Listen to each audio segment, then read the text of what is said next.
could have had class. I could have been a contender. I could have been somebody instead of a bum, which is what I am, let's face it. Wow. That was pretty good. I can't believe they passed you over for Brando. Yeah. Wow. No, go figure. I wasn't born yet, but anyway.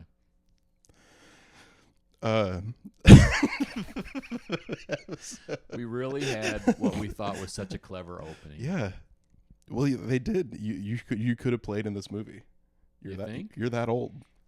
Oh, I'm not that old. No, that was a few years kidding. Before I was born. I'm just kidding. I could have played a longshoreman, I guess. Yeah. With the accent. Hey, and you just like yell like, "Whoa, wise guy" or something. Yeah. Like, hey, what are you doing? I should have kept like a wise guy count in this movie because I think you hear it like a good amount. Or a what's the matter? What's the matter? What's the matter? What's the matter? Ugh. You know. Yeah. Everybody in Hoboken, New Jersey is like, you're making fun of our way of life right now. Yeah. Do you all know what movie we're doing? We're doing, guys, we're episode 14. Yeah. We're reviewing On the Waterfront. Episode 14. Yeah, we're starting our series this month on, what was it called again? Great Performances. Yeah. I think that's all right. I've got. Our series on great performances with On the Waterfront. Right. Yeah, and as always, make sure you've watched the movie before getting into it. I always say that in case like new viewers are checking this out for the first time. Right. But we're gonna spoilers ahead. But yeah, we're gonna get into this. So I'm gonna get into some film background. Go for it. I had to look up, and I think I forgot it again, but I had to look up how to say this director's name like 5 times, like how to pronounce it, because I'm so bad at it. But okay, go. I want to hear. I have to rest up from my monologue, so I'm gonna just sit back. Okay. So directed by Elia Kazan. Elia Kazan. Okay. Right. Who is? It's known by this podcast, or at least just to me, as the director for A Tree Grows in Brooklyn. Yep. So, which makes total sense because you can see the similarities between the storytelling and everything. Right. And I'm wondering if we said it right when we talked about him during that movie. I think I made the same joke where I was like, am I saying this right? Elia Kazan. Yeah. But this film this is maybe more of a fun fact, but it was widely considered to be his answer to those who criticized him for identifying 8 communists in the film industry. Yes. Before the House Committee on Un-American Activities. Yes. HUAC. Yeah. HUAC. That's the noise I make when I get out of bed. HUAC. Yeah. He named names. Yeah. Which was a thing back then. It was crazy back then that you could be like arrested for having certain political beliefs. And they were just like, you're kind of a communist, and anything was communist as long as they didn't like it. Are you going to talk about his honorary Oscar later, or did you have that in your notes? I don't know if I did. Well, in 99, I was around then. So was I. They gave him, you were a year old. They gave Kazan a honorary Oscar, and I believe Robert De Niro and Martin Scorsese were the two of the guys, the top ones who spearheaded the movement or the decision to give him an honorary Oscar. As you may guess, he was not popular with some people in the Hollywood community from the time he named names, forever. And so when he came out to get his honorary Oscar, there were some big name stars who did not stand up, did not applaud. Ed Harris and Amy Madigan, I just remember seeing their faces and the cameras were on them, you know. Yeah. But anyway, I just remember seeing that and remembering, and I don't even know how we would have researched back then because we really didn't. The internet was not a thing that I used very much in '99. Read a bunch of books. Yeah. So anyway. Yeah. So they basically didn't give him his flowers during the original one, or did I not hear you correctly? Give him his flowers, or like give him they didn't stand up for him. They didn't really clap for him. Right? Is what I mean. Well, actually, several in the audience actually did. Yeah. Okay. Yeah. But there were a few people who were still like, no way, we're not. You know, because he identified communists. Yeah. Yeah. For the okay. Yeah. He betrayed some people in the Sure. autistic communities. Yeah. So. Yeah. Interesting. So Yeah. yeah. But yeah, this was I almost likened this to in when we watched Intolerance and we were like, a lot of people, the misconception is that he's apologizing for Birth of a Nation. That's the kind of a misconception here too, because he's defending himself in this movie, because he's like, sometimes it's right to rat on your who you're like your group of people, you know. Right. Well, and we're led to feel that way and sympathize and say, yeah, they did the right thing, you know. So, totally. Yeah, this was filmed over 36 days on location in various places in Hoboken, New Jersey, including like the actual docks, the workers' dwellings, bars, like alleys and rooftops. So it was really like on, you know, on the waterfront. Yeah, exactly. And so much so that the screenwriter Bud Schulberg, or Schulberg, I'm probably pronouncing that wrong too, he spent 2 years on the docks of Hoboken while writing the film. And this is a cool quote that I pulled from him. He said, "I spent 2 years down there. I sat in on meetings the rebels held and roamed about the waterfront bars. I saw what a shape-up was like. I would report back to Kazan on what I had seen. Kazan made many suggestions in the course of my writing because of this." So he would kind of, you know, because this was a film about stuff that was really happening with like workers unions and stuff like that, and the corruption at that time, involved with the mob and things. But we'll get into that later. Yeah. This received positive reviews upon release, which is actually kind of uncommon for a lot of these amazing classic films, as we've come to understand. But most of the ones we've done were initially flops. Exactly, which is crazy. But this one earned an estimated $4.2 million in 1954, which I didn't check adjusted for inflation, but that's a lot of money. Nominated for 11 Oscars, won 8. Yeah, I listed them all here.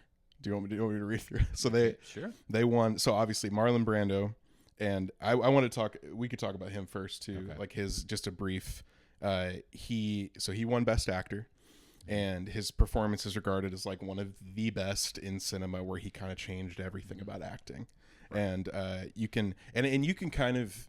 can see it if you've been following along with the movies that we're watching, because we've been watching all these classic films and older films, and his is kind of the first one where you're like, he's doing that method acting thing where instead of acting like a character, he's like being a real person. Right. Yeah. So yeah. But all the Academy Awards they won was Best Motion Picture, Best Director, Best Actor, Best Supporting Actress, Best Story and Screenplay, Best Art Direction in Black and White, Best Cinematography in Black and White, and Best Film Editing. And then they had 3 nominations for Best Supporting Actor, which was Lee J. Cobb, Carl Malden, and Rod Steiger. Rod Steiger. Yeah. And then like I'm pretty sure this is with all of the films that we're doing, but in 1989 this film was deemed culturally, historically, or aesthetically relevant or significant, and it was added to the United States National Film Registry. So and then in 1995 it made the Vatican's list of 45 important films. I thought that was kind of funny, but well, there's a lot of dialogue about the church and Christ's influence and all of that. So. I thought that was awesome. These are some fun facts, but like these are a little like different. In the same year that the film was released, Bud Schulberg, who was a screenwriter, published a novel just titled Waterfront, based on this script. So the novel was written after the script.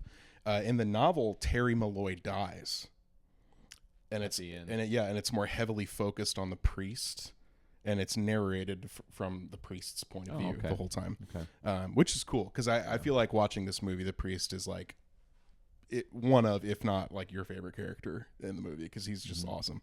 And then another one I thought was crazy was this film at several releases had like violent audience reactions because the audience would like riot almost and like fight each other because of this movie, because the film when it was, you know, it would be released in places like New Jersey or stuff around that area, and the conflicts would like start between rival union factions who were watching the movie. Yes, so, who were literally like watching their lives unfold, and so it was very emotionally triggering, and like, you know, and these.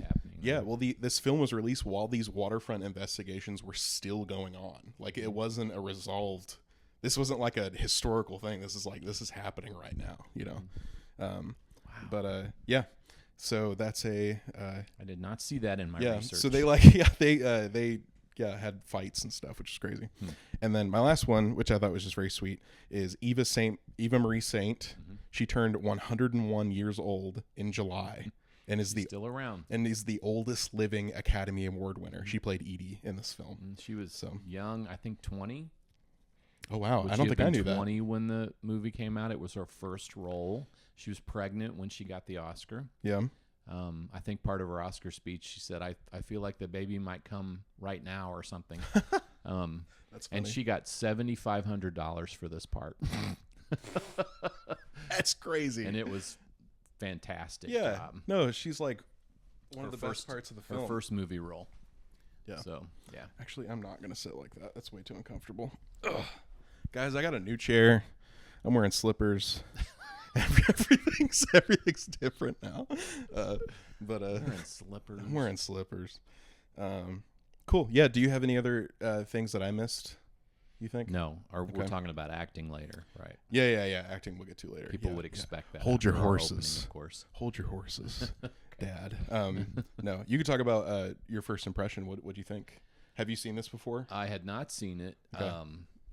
You know, as I've read a lot of books about cinema and movies, and I know things about movies without having seen them. Some of them. This one I had not seen.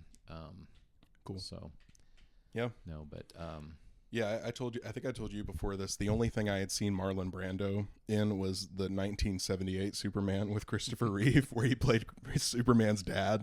yeah, And he's like, "We have to send our son to Earth because our planet's dying," and it's like kind of.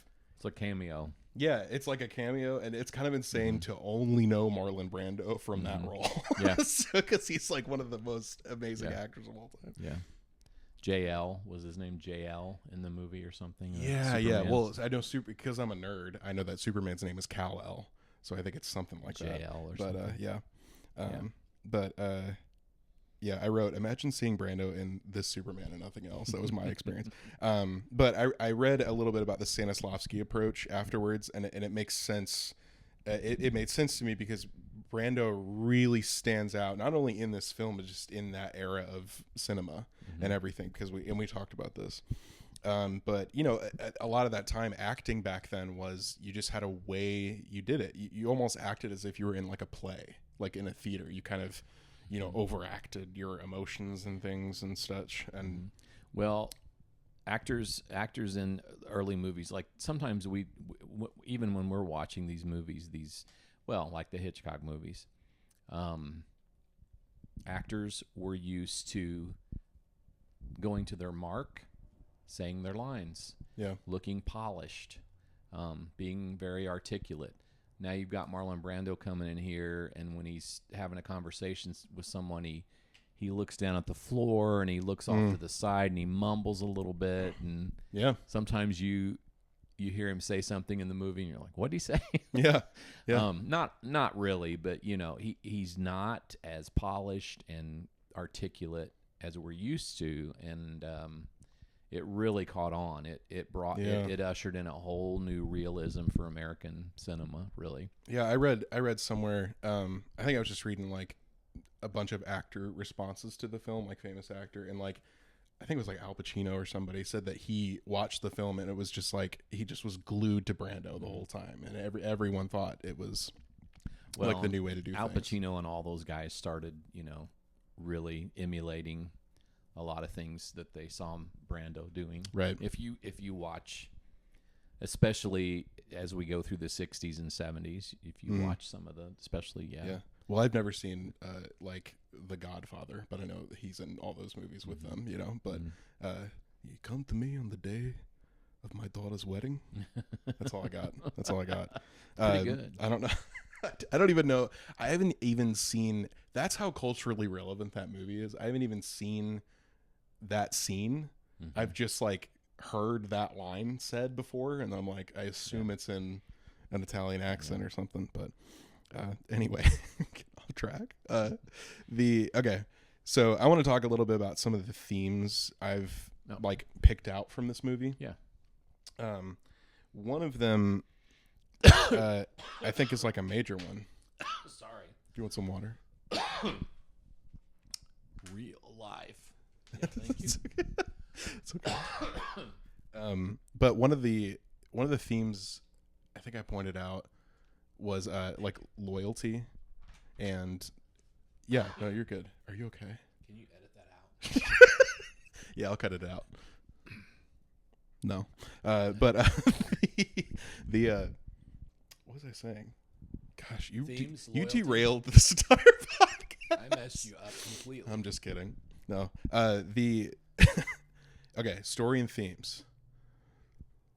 Loyalty.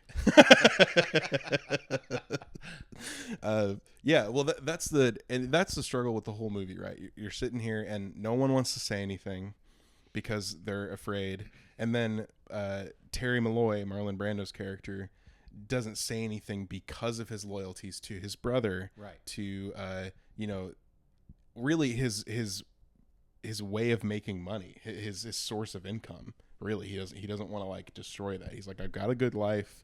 I don't need to worry about this. Why should I, And I think like sometimes what this movie really shows you is sometimes you have to decide between doing what's right and what's loyal, because they aren't always the same thing. Mm-hmm. And I wanted to ask you what you think this movie's saying about loyalty, and when it's noble, when it's destructive, and what does the movie say about that stuff, do you think? Well, the loyalty, all of the loyalty theme, or I guess, what am I trying to say? Let me start again. Yeah. Terry and his brother Charlie, they only have each other. Their father was murdered. I don't know what he said about the mom. I forgot. Anyway, me too. they're in the orphanage together. Yeah. Charlie definitely has taken care of Terry. Right. Probably became a father figure. Terry is fiercely loyal to him. And so much so that he trusts Charlie. Charlie says, we're going to do this. Terry says, hey, this is not on the up and up, whatever. Charlie's like, it'll be okay. Trust me, all of this. Yeah. I think when you get to the point where they are in the taxi cab, are we going to talk about that scene now? Yeah, you can. Yeah. No, they've watched the movie. I think, so. Right. I think when we get to the taxi cab scene and Terry realizes where Charlie stands, and also kind of that Charlie's just as conflicted as Terry is. Mm-hmm. That's the turning point in their relationship. Yeah. Charlie realizes, if this doesn't go the way it's supposed to go, I'm going to die. Yeah. Yeah. So your original question was about loyalty and... Yeah, well, just like what you think this movie says about that in this theme. Yeah. I think that that particular scene, when Terry realized where Charlie stood, I think that ushered in a degree of a larger degree of moral courage, I guess, for Terry, where all of a sudden he thought, you know what?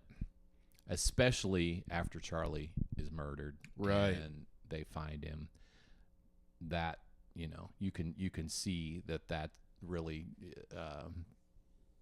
pushes Terry toward doing the right thing. Yeah, because it's almost like Terry's loyalty to his brother is much stronger than his loyalty to the mob or the whole organization or Johnny Friendly. That's right. And like when you're looking up to somebody, and we all have that point in our lives where, our parents, we find out our parents aren't perfect. Have you had come to that yet? No. Anyway, What? but you know, Terry has followed his brother even when he's conflicted, and this is not right. I'm throwing a fight so we can make money. Yeah. And Charlie's like, it's gonna be all right. It's gonna be all right. Because he could have been something. Yeah, it could have been a contender. So, you know, I don't know. I don't know that I'm even answering your original question. No, you're good. But, I just think this movie is so fascinating because I think we're taught that loyalty is good. I think if you were to ask someone like, what do you think about someone who's loyal? You think of someone who's like honest and good. Mm-hmm. But then I think the only time when loyalty can be destructive is when you're where your loyalties lie. Mm-hmm. It's like the, you know, and you're so loyal that everybody else is getting hurt and paying the price. Yeah, exactly. So, your morality is, you know, below your loyalty, you know. Yeah. Good point. Yeah, do you think in this movie, we kind of talked about their relationship. Do you think Terry is a good person at his core, or do you think he kind of like gains a conscience as he meets Edie, as he sees the events unfolding at the docks, things like that? What do you think? I think Terry is a good person at his core. I do not think that Terry's very smart. Yes. Yeah, that's true. Yeah. I think that Edie is helping him realize things. I think Edie helps him, and I also the priest. Yes. I think, and really in a way, Charlie. I think that all of those influences, you are helping Terry to evolve and head toward being true to himself as that good person. Yeah. I think he desperately wants deep down to do the right thing, to let go of himself a little bit more, to love, to trust. Yeah. So, and the events just kind of bring that out of him. You think? Okay. Right. Yeah, I think I would agree. It seems like that's already there in him, and you're right. Like, he's not a very smart guy. No, he's kind of just goes, but I think he was written that way, so I'm not taking a slam. No. Marlon Brando is obviously a genius. Yeah. He's, but like it's just the reason he's only surviving is because he doesn't really have a reason to bring that part of himself out, you know. And it's like you can see the goodness in its core, and then when the events unfold, But yeah, I also I think another theme that I thought was really interesting. I called this the theme of active faith with the priest, because, you know, Father Barry's constantly like, you know, this is my church out here. Like, I'm in it with you, and stuff he wasn't like that. always at that point. Yeah, sure. Yeah, he kind of, you know. Right. Yeah, at the beginning of the movie, doesn't Edie say something like, "You ever hear of a saint hiding in a church?" or something like that? Yeah. And it's like, whoa, and that kind of. And so they all have their little moments, like, oh yeah, that's like true. that, Yeah, you know, so. You're right. I didn't even. Yeah, that's right. But what? So he constantly puts himself between, like, union struggles, the union politics, and throws himself into the fire, really, to try and help. And what? So then, because of Father Barry, you know, you have this theme. I said active faith, but like religion or faith or beliefs or something like that. What do you think this film is trying to say about religion or faith through Father Barry? Oh my gosh, you're asking me some heavy stuff. Heavy stuff. I should like prep you beforehand or something. I'm gonna ask you some heavy questions. What is the movie saying about religion? Yeah. See, this is unfair because I asked myself this question and then I wrote down an answer and I was like, I'll just ask Dad. And make him look like a fool. I think that, well, you know, when I first started watching this movie, I thought, well, they're not going to lay a hand on the priest. Yeah. And they start throwing things at him and, you know, all of that. Yeah. I think that the movie is... Oh, I don't want to say anything offensive. Oh, it's okay. Go ahead. I don't know. Not only is he making me look like a fool, but I'm getting him canceled. Yeah. Yeah, I'm gonna be. My career will be canceled. Just what Carl Malden says. My church is here. I think that's really what the movie's trying to say. I think the movie is saying, we're not just what you see when you come inside those stained glass windows and those the quiet, the choir noises and the communion and all of that.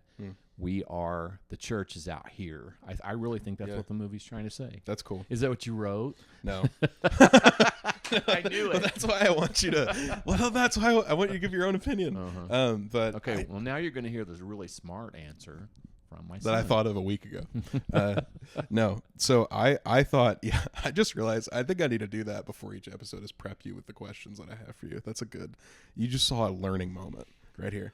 But like, so I thought this was, so that's cool because that's kind of the opposite. No, not the opposite, but that's kind of, no, it's because that's the other way of looking at it, I think, because you looked at it as this is a representation of who the church actually is, which is cool. And I think that's true.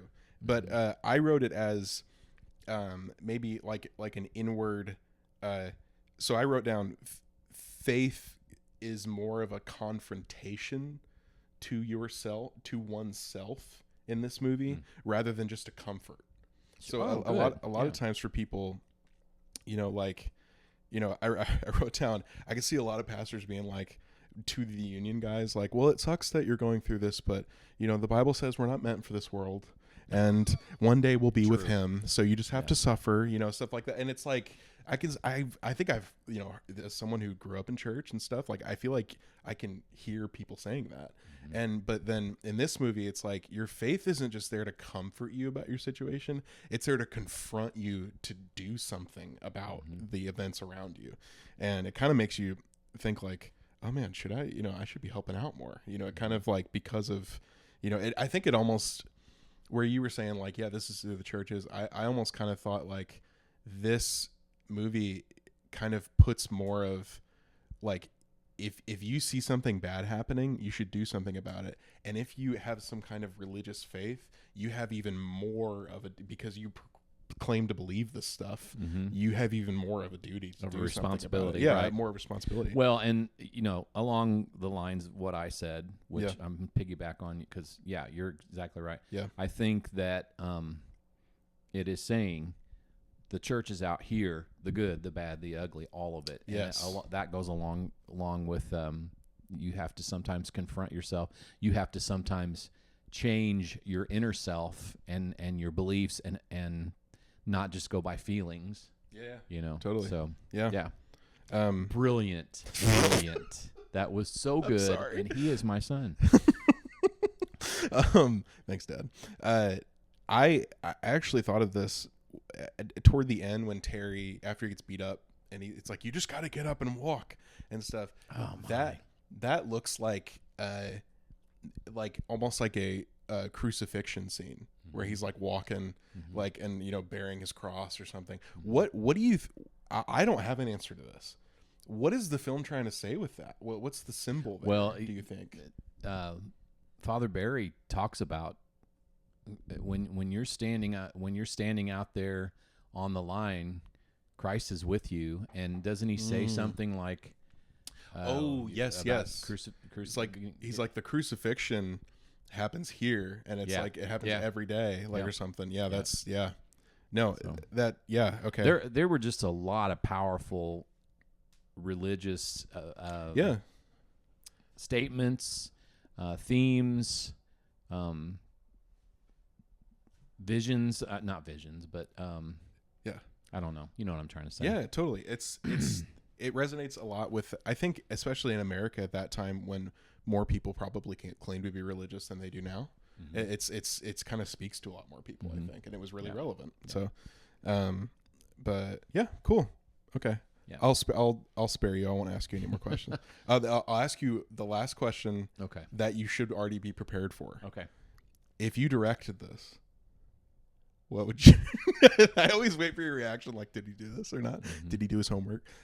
If you directed this, what's something that you would change? If this is kind of a perfect movie. I thought it was great. But what's something you would change about it if you could? I know the writing is spot on, Phenomenal. impeccable. Yeah. I don't know that I would change too much at all about it.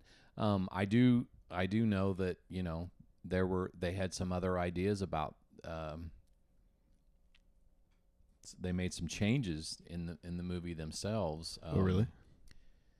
I don't know. I don't think I'd change a doggone thing. Okay, well, So I would change something. No, we'll go for it. Well, I'm kind of. We hear the really. I'm kind of with you. Well, that's my whole thing. Like with a lot of these movies, I'm gonna keep asking if you directed it. But like a lot of these films we're watching are like groundbreaking cinema, and so it's like, what would you change? Just the realism and the grittiness of the whole thing. Yeah, I mean, even it was freezing cold when they were filming this, and that you can feel it. You just you saw on their faces they were not the polished like the Hitchcock films and things. Not that there's anything wrong with polish. I'm not talking bad about polished. You got movies, canceled but, again.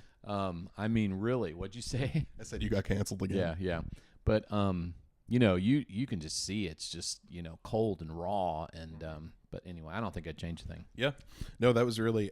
So I guess I didn't even put that together either. That they're literally in Hoboken, New Jersey, in the winter, like that's but Right.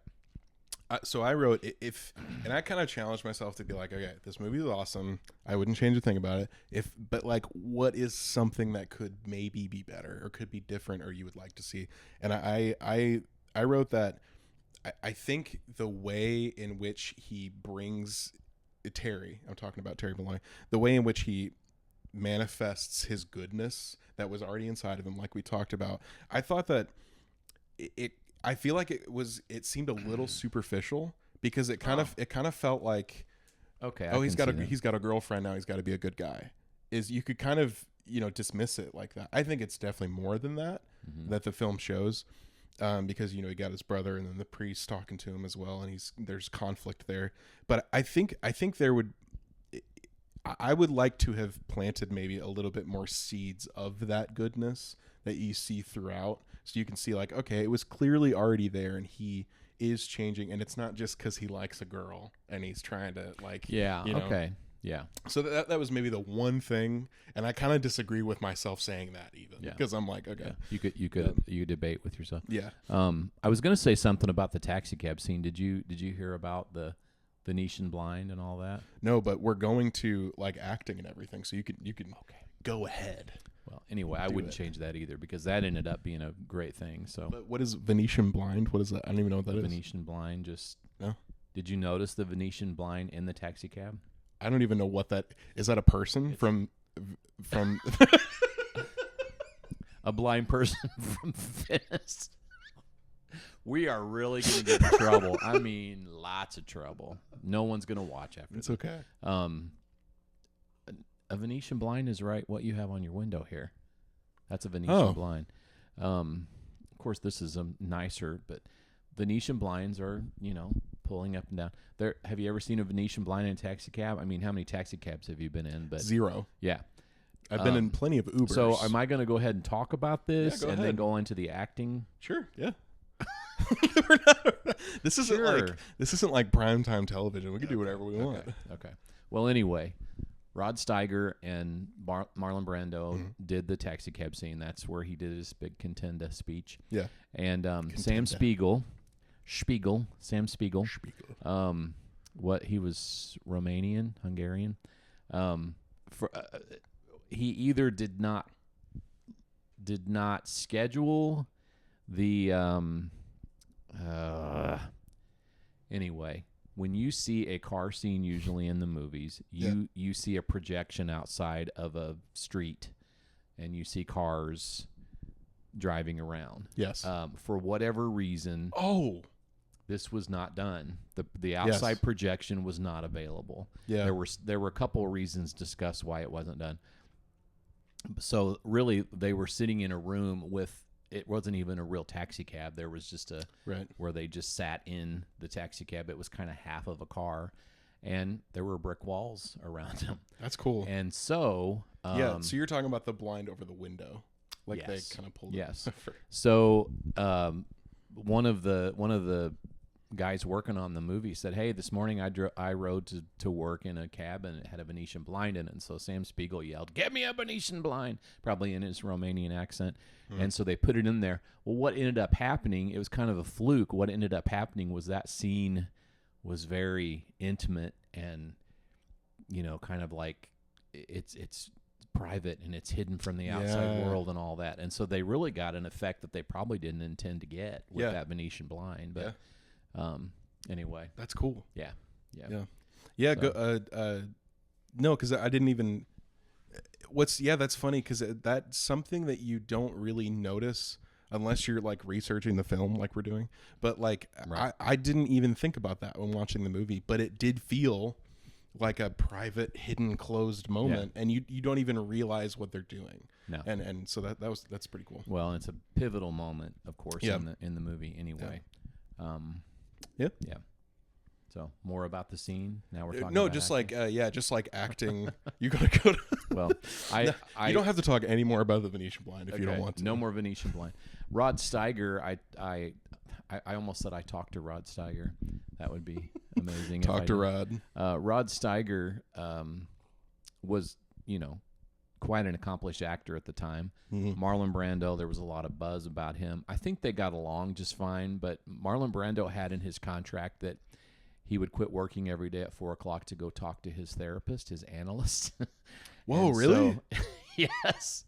Yeah. And we should not laugh about that. See, so this whole this whole thing has been inappropriate. Yeah, we're not politically correct No, over here. no, But sorry. no, the so you're saying like he was not traumatized, but like he had such a struggle with the performance that he had daily meetings with a therapist. I don't know afterwards. if it had anything to do with the performance. I just think okay. in his contract it said, I leave every day at 4:00 to go talk to my analyst. So Rod Steiger said that they would work on this taxi cab scene, and then all of a sudden Brando just would be gone. So a lot of Steiger's close-ups were set up by other people rather than Brando.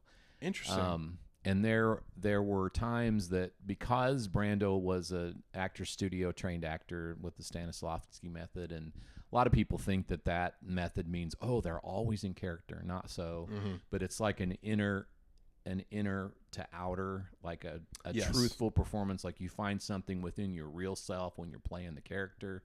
And what else was I going to say about that? And you do a lot of things with emotional recall, like you try to find a moment in your life when you can relate. Anyway, Rod Steiger said Brando would pull a lot of cool stuff on him that he didn't think was cool initially, some improv and different things like that. But that moment when Steiger pulls out that gun and Brando just heartbroken. "Oh, Charlie," he says, Oh yeah. and he doesn't even act like it's a gun. He almost acts like he acts like he's touching Edie's hand with the gun. It's like it's not even a gun. It's just utter betrayal. And also there were a lot of things. There were a lot of meanings when he said, "Oh, Charlie." It was, you're not going to do this, and because you're not going to do this, you know what's going to happen to you. I know what's going to happen to you. Well, and I don't know that he really did. Brando probably thought, you're not going to do this, and you're going to really pay the price for it. I don't know that he knew the price was death. Yeah. But, there was just so much in that, "Oh, Charlie." And I think that was that was an improvised part of that scene. From what I have read. Because it communicates so much. Yeah. That's cool. So I'm just going to go ahead and go right into keep going to Brando. Just when you watch him, I don't know how to say this other than he is both male and female. In this movie. No, that's a good point. I'm not talking about anything. He goes from being super tough 1 second to being delicate and shy and demure one moment. he just brings that multifacetedness that yes. you did not see in characters Yeah. before then. Yeah. And that, what I just said about that, he really, really portrays that big time when they're in the bar together. Yes. He so much wants to pull her in and say, I'm going to spill my guts right now and tell you the whole story. He wants to tell her about his childhood. He's tough the way he talks about it, but yet you can see in his face and his movements he's hurt and wounded and all that. Very physical in everything he does. Yeah, just how he runs around on the rooftop with the pigeons. Yeah. He really wants to count on Edie when he's in the bar, but he's so conflicted. I talked about the mumbling, and it's just a whole new style of acting that we were not used to seeing on. Yeah. People weren't used to seeing it on film, and so therefore, it was a whole new genre of movies came about because, and maybe some other people were doing it. I don't think so. I think it was Marlon Brando who kind of ushered this in, and of course the directors that worked with him. And but if you look at several movies from the mid '50s, especially up the early '60s, black and white, gritty, dirty, people are out in the cold. Yeah. Yeah. The lady's hair is disheveled. Just that you don't have the polished look that you had of movies before that. Yeah. There were still movies. Yeah, there were still movies that came out that were Technicolor. They were still around, but he just ushers in this realism that you didn't have before. Right. Almost. Right. Yeah. And with the whole "I could have been a contender" line. Charlie ruined his life. And he just realizes that. It's like, I was following you because I looked up to you and you were taking care of me. But you ruined my life. I really could have been somebody. I could have had a family. I could have not had to live here. I could have done things that were on the up and up. I could have been a famous fighter. And look what you did to me. And so that's just a pivotal moment between them. Charlie's like, here's where I get off. I'm done for, and I'm not going to kill my brother here. Yeah. But they just both of them did such a great job. Rod Steiger matches Brando's intensity spot on. Brando's intensity is matched by Steiger's, I guess, his emotional restraint. He's holding back. Yeah. Rod Steiger went on to win an Oscar later on for a movie called In the Heat of the Night. I don't know. Just all of that whole scene where you can just look at Steiger's face and he knows he's about to die, but he just didn't want to betray his brother, and it's all there with both of them. That's just such a fantastic scene to watch. Yeah. And then you've got Eve Marie Saint, who, like, again, it was her first movie role. She'd been on Broadway. She'd done television already. Yeah. She is the moral anchor of the story. In the bar scene, I told you there was so much, several different things going on with Terry.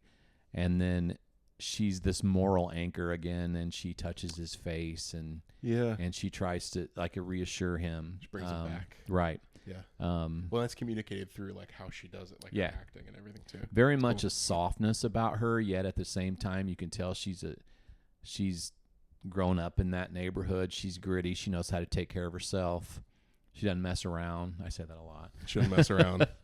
So, and I have to say again, I'm amazed at the fact she's an Oscar winner. She got $7,500 for that role. That's crazy. I don't know. Crazy stuff. We need to pay women more for amazing roles. Yeah. 1954. Well, that's a spoiler for later, but Gone with the Wind, there's a similar Oh, definitely. It's crazy. Definitely. Yeah. And then of course Carl Malden. I've always liked Carl Malden. Yeah. He was my favorite. Oh, really? Personally, in the film. Yeah, I thought he was great. Yeah. His whole speech, Christ is right down here on the waterfront. Can I tell you something kind of funny about Carl Malden?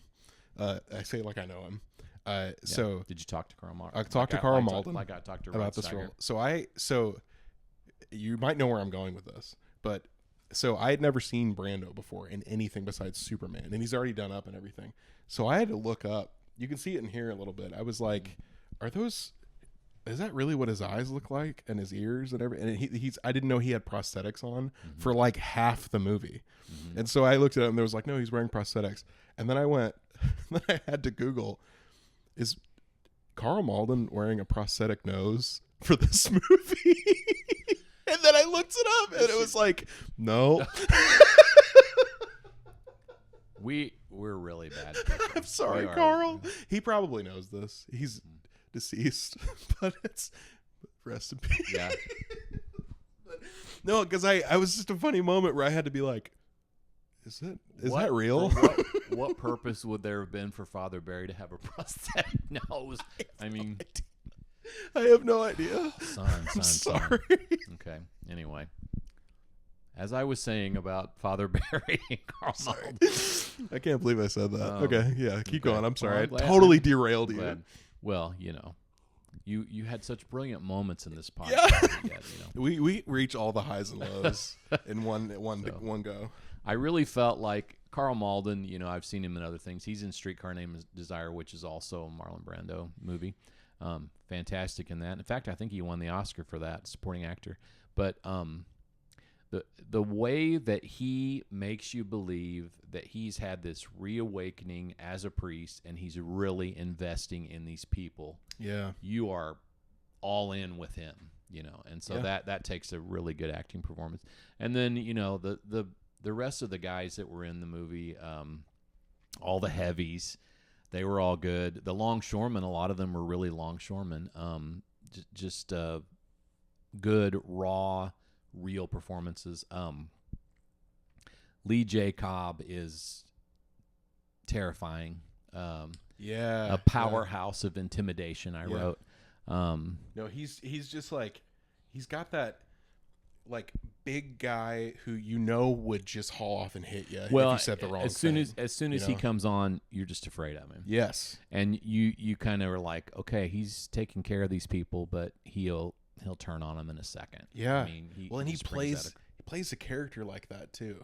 And I read that Elia Kazan and the production team were all fans of the Stanislavski method. So I assume like what Brando was doing had an effect on the whole movie, it was, the Actors Studio and all that was really a big deal, and that's where they were doing that. But method. Yeah, you could feel like, when he's on screen, you're scared of him. Yep. Like it's, Yep.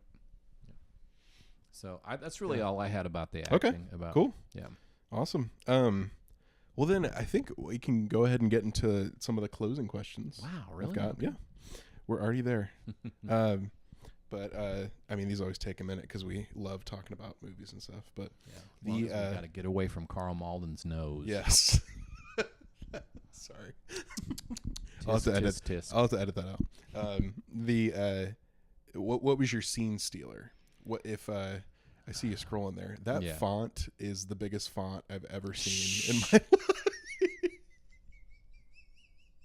I'm not wearing my glasses because we need the light to make us look pretty. Yeah. It might be above the... Yeah. Keep scrolling up. You're almost there. Thank you, sorry. I'm just practicing. There you go. Yeah. So what was your scene stealer for this movie? Well, I've already mentioned I can read it from here. I had several listed. The scene with Steiger and Brando in the taxi cab, definitely pivotal scene. Totally. One of the Contenda speech. I mean, that's talked about a lot. I think I could have been like I've heard that in the zeitgeist for parodies and things. Yeah, totally. But I wrote down Eva Marie Saint's quiet power. I mean, even when she says nothing, and her face, and her mannerisms are scene stealers to me. I just thought of this word, but it's almost like she has a type of like holiness that radiates from her, even so more than the priest. Yeah. Well, like I said, she's really the moral anchor of the whole picture. Yeah. And you can tell that Terry's going to be okay at the end because of Edie. Yeah. And really because of Father Barry too. Yeah. Carl Malden's another one. His presence often is a scene stealer, just the way he behaves. And when he's talking out there and that he starts getting pelted with things. He just soldiers on. Yes. And so I don't know. It was just such a plethora of fantastic performances and solid acting that I don't know that you can really say much about like one particular scene. I mean, even the Longshoreman had moments which were poignant and really, really meaningful. That there's just it really is nearly a perfect picture. It was so well written, and so, everyone really. Yeah. I read that they had 3 nominations for Best Supporting Actor, and I was like, that's not normal to have that many nominations for one movie for one category. Right. They really dominated. Right. But it surprised me a little bit that did 3 actors were nominated for supporting? I think so. I think you're talking about like supporting categories. So Eva Marie Saint was supporting actress. Yeah. So Carl Malden, Lee J. Cobb. Yeah. I was a little surprised that Lee J. Cobb was nominated. Who else was nominated? Lee J. Cobb, Carl Malden, and Rod Steiger were all nominated for Best Supporting actor. Yeah, Rod Steiger. Yeah. Okay, None of them won, but they were all not, which is crazy to think. I don't know who won that year for supporting actor. I know looked it up. Eva Marie Saint. We won, should know everything. Sorry, I should have known Rod Steiger. I guess I'd look at Rod Steiger as being he's always a leading actor in my brain. So anyway, cool. Well, for my scene stealer, I 2 things always make me cry, and it's when old people win game shows or get kicked off of game shows. You're like, they should get to stay. Or you got that from me because I always do that too. Yeah. Let the old person just win. like let her win. Or when you have like the individual against the masses, like standing up for what's right. I love that stuff. And so like Carl Malden's like his speech as the priest and everything, just like goosebumps. Totally captivated me. When it's like. Yeah, like you said, he's got stuff thrown at him. He's soldiering on. He's trying to unite everyone to a common, no, fight. I'm going to get my piece set here. I don't care if you're throwing bricks at me. Yeah, exactly. And that really, which is funny because the taxi cab scene is kind of the one that's like that's the big one from this movie, and it's amazing. But that was my favorite scene was the priest in the docks and Father Barry. Sure. But we talked about I had here I was going to ask you about Marlon Brando's effect on modern acting, but it's like we've already talked about that so much.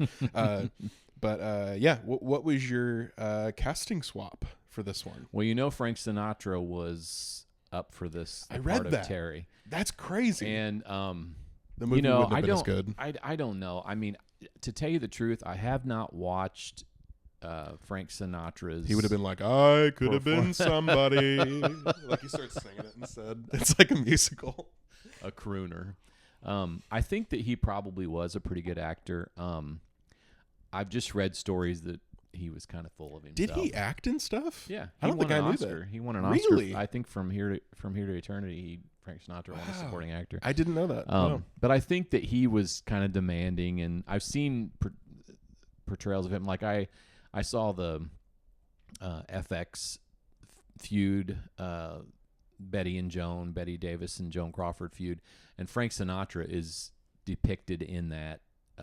You just have to watch it to Pretty see. bad. But he just looks like he's just really would have been hard to work with and everything. I don't know. Not that Marlon Brando and the rest of those guys were upstanding guys all the time either, but I just think, maybe Frank Sinatra would be okay. I think I'm a little snooty sometimes about people who start out as singers and become actors. I don't know why. No, it's like not I don't real know why. or something. Yeah. And that's not for me to to judge, but sure. But I like to think, what if Sinatra had starred? I mean, there are a lot of pictures that we're going to look at where you're like, oh yeah, so and so was going to play this part originally. Yeah. What if he had?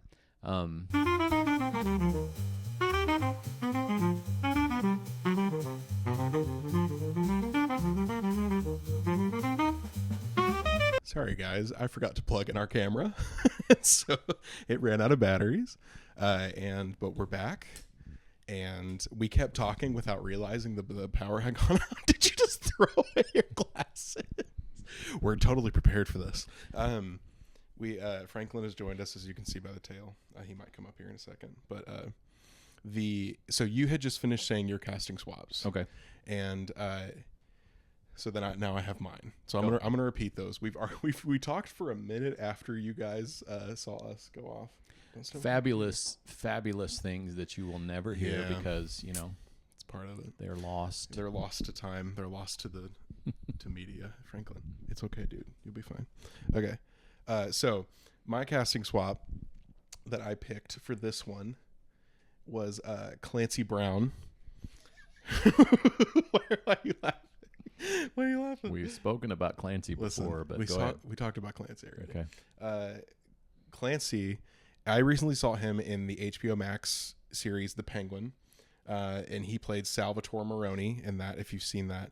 But other notable roles that he's in is that he plays Captain Hadley in Shawshank Redemption.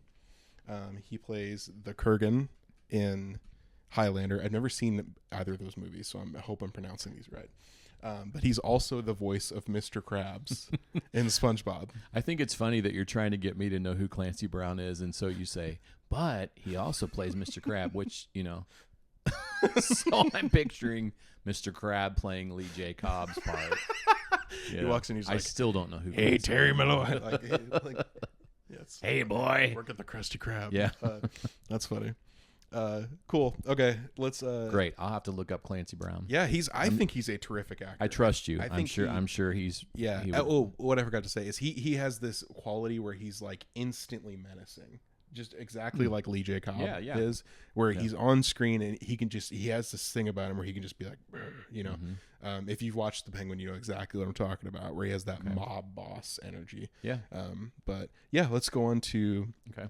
Double feature. If you had a wine pairing for this film, what movie would you pair with wine this one? pairing? Yeah, that's what I call it, because it's like, it's not necessarily like a sequel or anything. It's just like what pairs well. But, I listed several. I listed 2 Marlon Brando pictures, The Godfather and A Streetcar Named Desire, if you're wanting double Brando.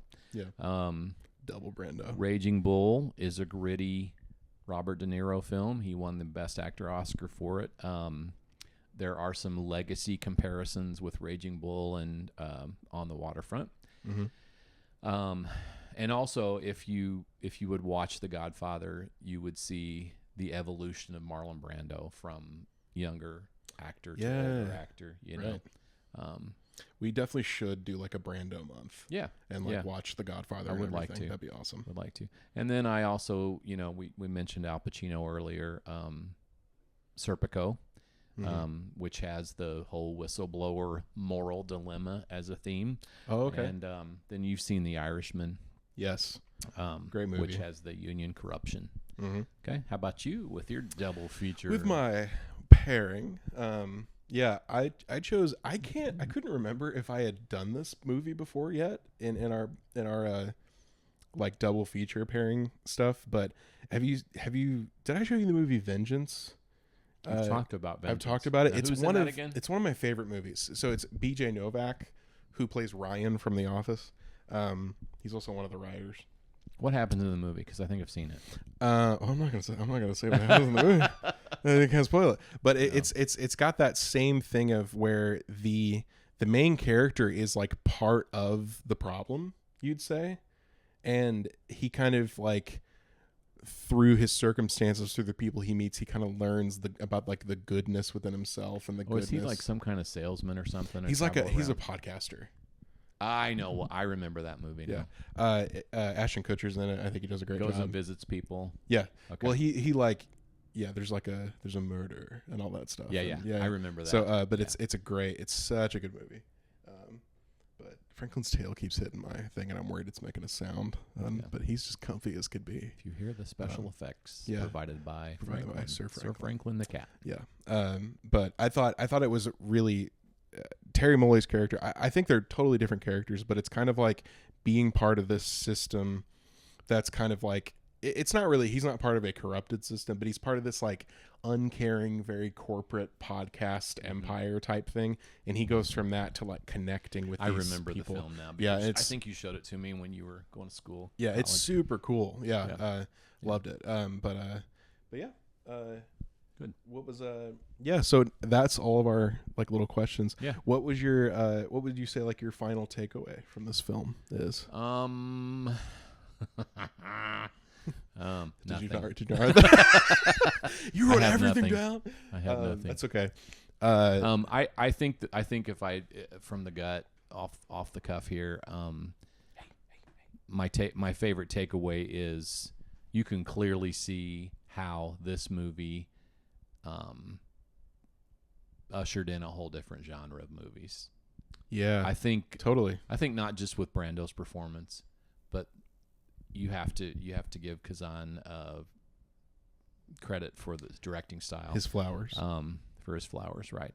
And it that's my takeaway. It was just a whole different. It was something that people weren't used to. I would imagine people saw the movie, went out, talked about it, went back and saw it again.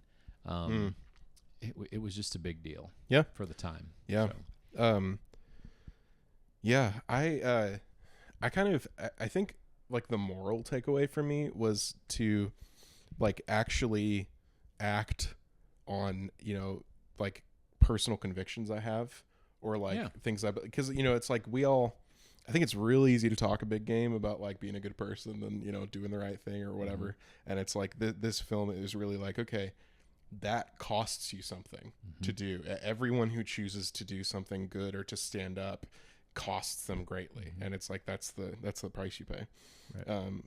But then it's like when you don't act, the apathy that can lead to, because you see Terry Malloy, he's just kind of living to survive. He doesn't really care about anything or anyone. Right. He's just living, and so it's like the opposite of when you don't stand up. And it's like, it's just this apathetic, like nothingness that you kind of lend yourself to. True. Almost. True. But yeah, I would, how would you recommend this to someone and how would you rate it? Like I would have, just like you said, it's like a historical film. Yeah. It's like when acting changed, really. Yeah. So, I mean, classic film lovers need to see it. Acting students need to see it. Yeah. People who are interested in political history need to see it. Any type of, if you like movies that are character driven, you got to see this movie. Yeah. So it definitely is an essential movie. It's, of course, we go back to the 50 greatest movies of all time. That's where we're getting all of these movies from. Of course, there are several of those lists that. Yeah, we've got different movies on them. Just have a certain one that we follow. Yeah. But yeah, I would highly recommend it. It's an essential film for those of us who fancy ourselves cinephiles. Yes. So, cinephiles. Cool. All right. Well, that's it. Bye. No. What if I ended it like that? So, thank you guys for watching this episode. We're going to continue our list of like great performances in the history of cinema with The Night of the Hunter, starring Robert Mitchum and Shelley Winters, and Lillian Gish, who was in Intolerance. I didn't know. I was like, whoa, when I saw that. But we forgot to, or don't we always give a score for the movie? Yes, right. How did you rate this one? I gave it a 9. Nice. Why not a 10? I keep saying it was a nearly perfect film. I don't know. 9.5. I'd probably say a 9. I don't know. What the heck? I just always hesitate giving something a 10, but because then you're like, there's nothing could be improved about it. Yeah. It's the teacher in you. It's the grader. 9.8. Yeah, there you go. Nice. Okay. Similar. How about you? I think I would say the same. There's always room for improvement, but it's nearly perfect. I had the if you directed it portion, but I'm like, I wouldn't change a thing about this movie. I loved it. Yeah. It still holds up today. Yeah. I think it's entertaining. Yeah. And then that's a lot to be said for a movie that was The released in 54. The themes and all of it You know? still hold up today. You're right. Yeah. Okay, back but to what you were saying earlier. yes, no, that's good. Night of the Hunter. Yeah. So yeah, next week we're doing The Night of the Hunter with Robert Mitchum and Shelley Winters and Lillian Gish, like I said. And yeah, so go watch that. That's another. That film's definitely more like eclectic and artsy. It's really cool. And some of you are saying never heard of it, but it's actually on the 50 greatest movies of all time. It's considered. I mean, it was added to the same national registry that this movie is, so it's on there. And it's so we're excited. We're gonna watch it. You'll be glad you watched it. There you go. But yeah, it's cool. That's all I've got. You got anything else? Nope. Okay. Well, thanks, Dad. Thank you. Love you, son. Love you too. Bye, guys.